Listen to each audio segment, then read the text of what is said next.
Сәлеметсіз бе? Өзіңізді таныстырып кетсеңіз, қай мектептен келдіңіз? Сәлем, менің атым Жетенова Дидар, мен осы болашақ мектебінен келіп тұрмын қатысуға.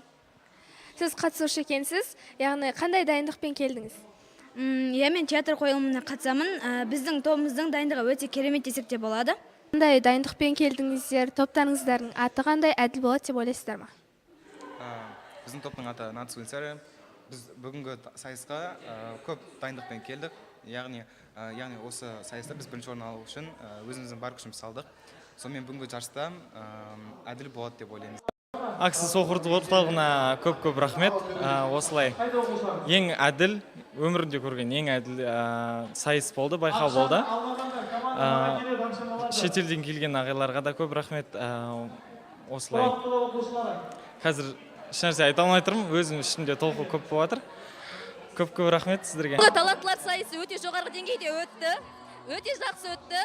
Осы барлық қатысушылар бірінші орынға лайықты.